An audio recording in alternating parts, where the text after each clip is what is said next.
Assalamualaikum warahmatullahi wabarakatuh. Tabik pun.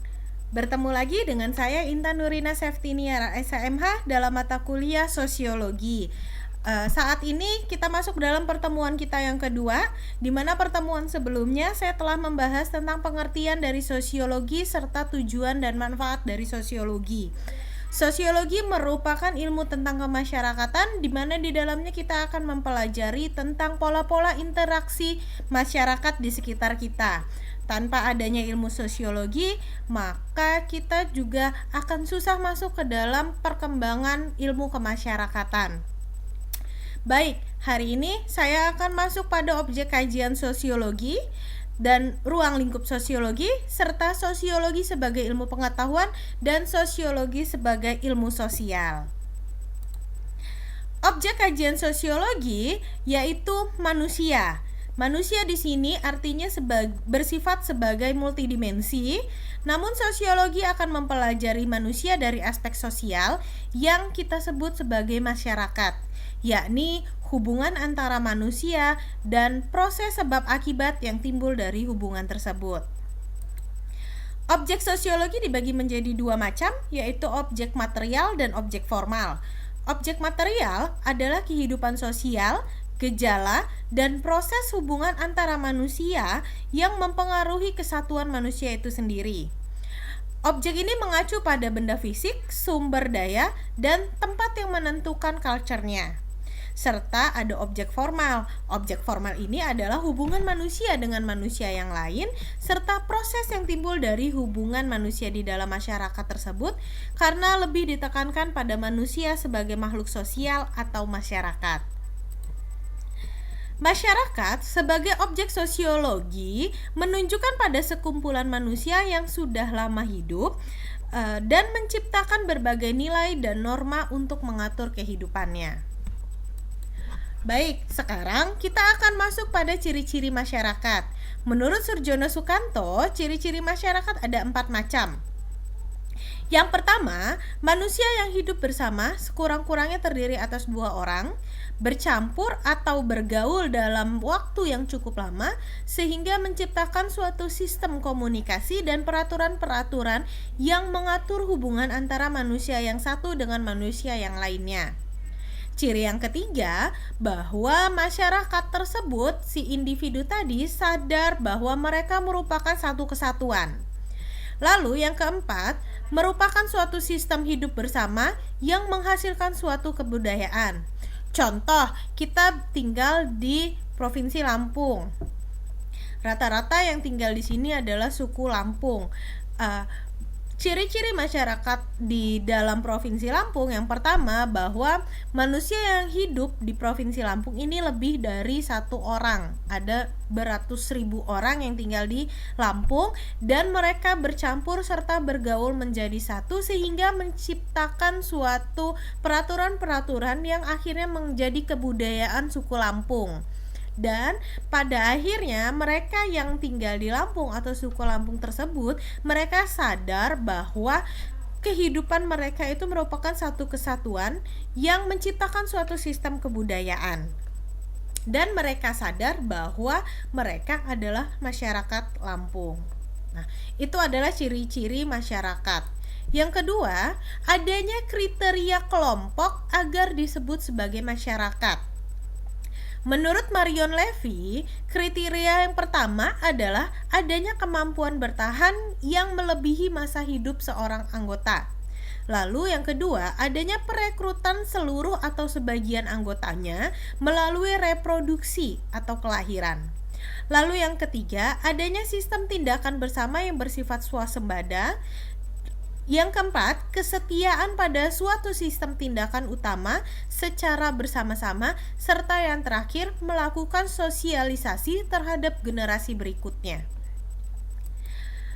Setelah kriteria, ada persyaratan untuk membentuk masyarakat. Ada 3. Yang pertama, terdapatnya sekumpulan orang. Lalu yang kedua, bermukim di wilayah tertentu dalam jangka waktu yang cukup lama. Lalu yang ketiga, adanya akibat dari hidup di tempat tertentu dalam jangka waktu yang lama yang akhirnya menghasilkan atau melahirkan suatu kebudayaan. Ya, jadi dari ciri-ciri masyarakat, kriteria kelompok masyarakat, serta persyaratan dalam membentuk masyarakat, ada yang dapat kita ambil intinya bahwa masyarakat tersebut akan terjadi apabila adanya sekumpulan orang, lebih dari satu orang yang bermukim di suatu tempat yang cukup lama sehingga mengeluarkan atau menghasilkan peraturan-peraturan yang bisa kita sebut sebagai kebudayaan. Nah, itu yang dimaksud dengan masyarakat. Nah, saya akan kembali lagi pada ruang lingkup sosiologi. Ruang lingkup sosiologi terdiri dari 6. Yang pertama ada sosiologi pedesaan atau rural sociology, sosiologi medis atau medical sociology, sosiologi perkotaan atau urban sociology. Yang keempat ada sosiologi militer atau military sociology, sosiologi keluarga atau family sociology, dan sosiologi pendidikan atau sociology of education. Nah, kita akan bahas satu persatu ruang lingkup sosiologi. Yang pertama yaitu sosiologi pedesaan atau rural sociology, di mana di dalamnya akan terfokus pada masalah penyebaran inovasi teknologi yang di dalamnya akan ada kesenjangan antara gaya hidup masyarakat kota dengan gaya hidup masyarakat desa.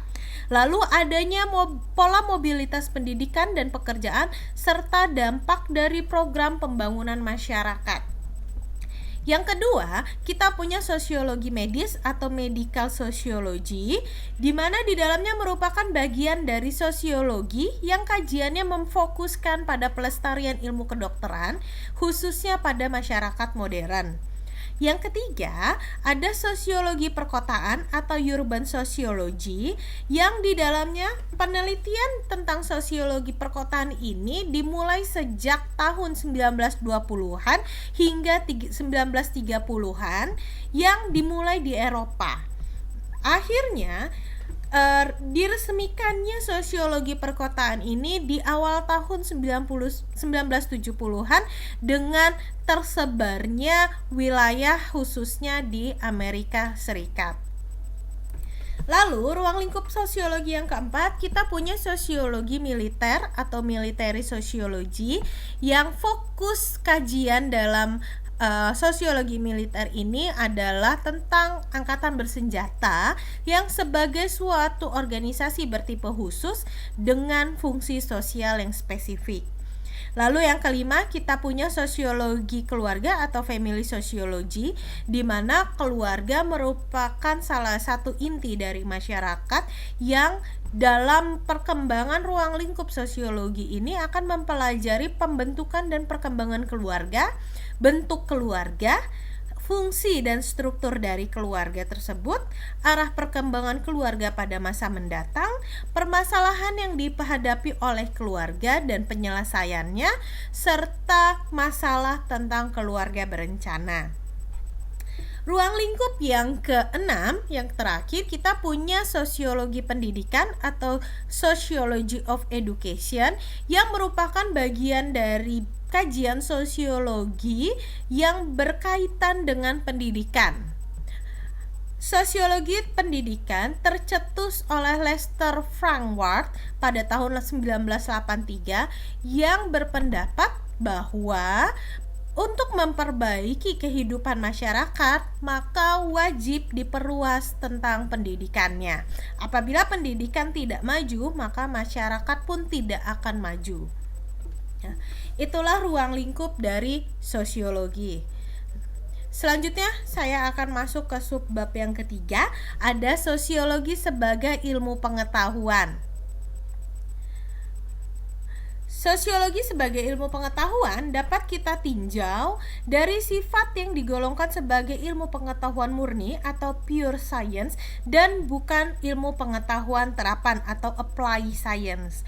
Sosiologi dimaksudkan untuk memberikan kompetensi kepada para peserta didik dalam memahami konsep-konsep sosiologi seperti sosialisasi, kelompok sosial, struktur sosial, lembaga sosial, perubahan sosial, dan konflik sampai terciptanya integrasi sosial.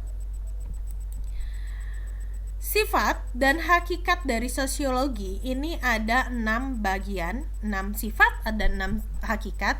Yang pertama adalah sosiologi merupakan bagian dari ilmu sosial, bukan merupakan bagian dari ilmu pengetahuan alam atau ilmu kerohanian. Sosiologi bukan merupakan disiplin yang normatif, melainkan suatu disiplin yang bersifat kategoris. Sosiologi bertujuan untuk menghasilkan pengertian dan pola umum atau nomotetik yang berbeda dengan sejarah, bahwa sosiologi ini akan lebih banyak meneliti dan mencari pola khusus yang menekankan tentang keunikan sesuatu. Yang keempat, sosiologi merupakan ilmu sosial yang bersifat empiris, faktual, dan rasional. Sosiologi merupakan ilmu pengetahuan yang abstrak, bukan merupakan ilmu pengetahuan yang konkret. Artinya di sini bahwa kajian dari sosiologi tersebut perlu diperhatikan adalah bentuk dan pola peristiwa dalam masyarakat, bukan tentang wujud dari masyarakat yang konkret. Nah, sifat dan hakikat sosiologi yang terakhir, bahwa sosiologi tersebut merupakan suatu ilmu pengetahuan yang menghasilkan pengertian dan pola umum, karena dalam sosiologi meneliti dan mencari apa yang menjadi prinsip atau hukum umum daripada interaksi antar manusia, dari juga perihal sifat hakiki, bentuk isi, dan juga struktur masyarakat. Oke, saya akan lanjut lagi dengan sosiologi dan ilmu-ilmu lainnya. Tadi sudah kita bahas bahwa sosiologi tersebut adalah sebagai ilmu pengetahuan, tetapi sosiologi juga bisa bertindak sebagai ilmu sosial dan berkaitan dengan ilmu-ilmu hukum lainnya. Ilmu-ilmu sosial lainnya. Yang pertama adalah sosiologi dengan sejarah, bahwa di dalam hubungan antara sosiologi dengan sejarah ini akan mengkaji kejadian dan hubungan yang dialami oleh manusia tersebut. Sejarah di sini akan difokuskan pada peristiwa yang terjadi di masa lampau dan menemukan sebab terjadinya suatu peristiwa tersebut. Yang kedua, kita punya hubungan antara sosiologi dengan ekonomi, bahwa sosiologi akan melihat permasalahan ini dengan melibatkan unsur-unsur yang dalam masyarakat, seperti apa yang dialami oleh para petani, oleh para nelayan, atau pekerja-pekerja buruh lainnya. Yang ketiga, hubungan antara sosiologi dengan politik. Di sini sosiologi akan memusatkan perhatiannya pada segi-segi masyarakat yang bersifat umum, untuk memperoleh kekuasaan yang digambarkan oleh sosiologi sebagai salah satu bentuk interaksi, koalisi, persaingan, atau konflik. Lalu yang keempat, kita punya sosiologi dan antropologi yang di dalamnya merupakan ilmu sosial yang saling berkaitan dan melengkapi antara satu dengan yang lainnya. Yang kelima, ada sosiologi dan psikologi sosial, bahwa ilmu yang mempelajari pengalaman dan tingkah laku individu yang ditimbulkan dan dipengaruhi oleh situasi sosial. Yang terakhir, ada sosiologi dan hukum. Sosiologi hukum juga memberikan informasi hambatan-hambatan apa saja yang menghalangi pelaksanaan suatu ide hukum. Dengan demikian akan sangat berguna untuk menghindari dan mengatasi hambatan-hambatan yang ada dalam penerapan hukum. Baik, sekian pertemuan kita tentang objek kajian sosiologi, ruang lingkup sosiologi, dan juga sosiologi sebagai ilmu pengetahuan dan sosiologi sebagai ilmu sosial.